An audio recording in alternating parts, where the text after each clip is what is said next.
common issue I'd like to discuss is plantar fasciitis. It's pain in the foot. The plantar is thick tissue that connects your heel, right, so to your toes. All right, so looking at your, over here, this is going to be your foot. These are your toes here.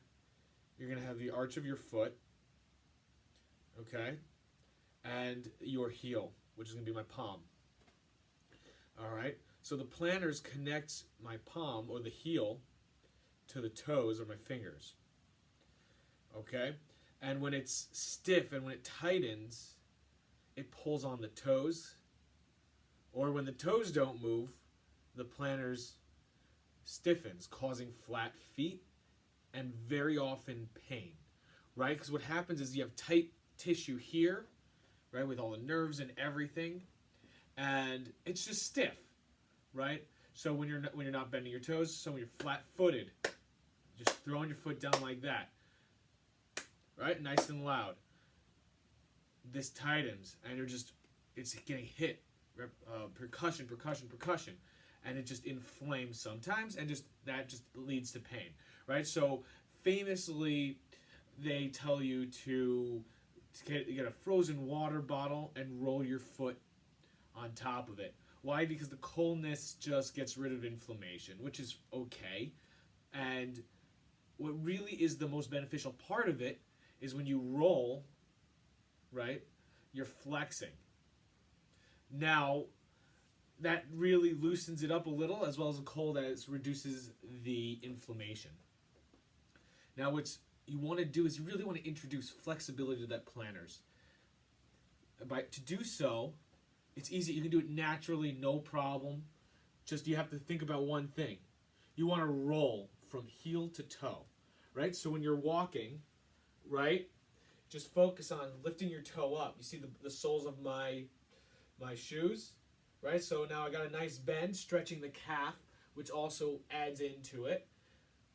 And you just roll from the heel to the toe, pick up, heel to toe, heel to toe, heel to toe, heel to toe, okay?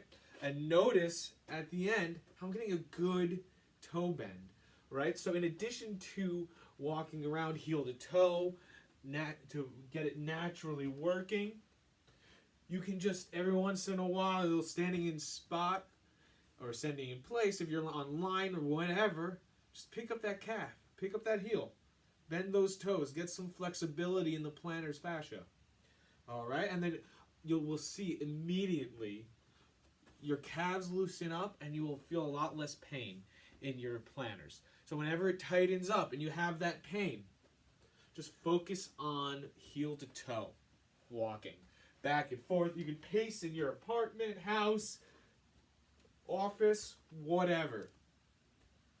Okay, so it's that simple heel to toe movement and the simple of stretching your toes, you're flexing your toes to stretch the plantars, is going to get you right where you need to be. A flexible plantars that isn't overstretched and anxious, and it's going to lead to just less pain, better walking habits, and also prevent other misalignments that can happen.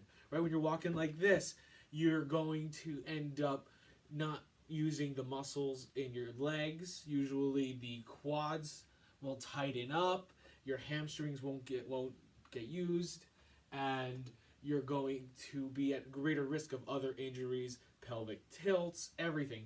As we spoke about in a previous video, your legs are a long chain that go right up to the lower back, and anything that's going on that is not natural or not correct can go right up the chain and lead to pain anywhere. But with the plantars, it's most common to be in the bottom of the foot. Okay, and good shoes that will allow you to go from heel to toe is very important. High heels, stop that. They keep the plantars flexed and not stretched. So that's one thing to consider. What are you wearing on your feet? So make sure you're spending at least a good amount of time, 10-15 minutes a day, specifically heel to toe in good walking shoes or even barefoot.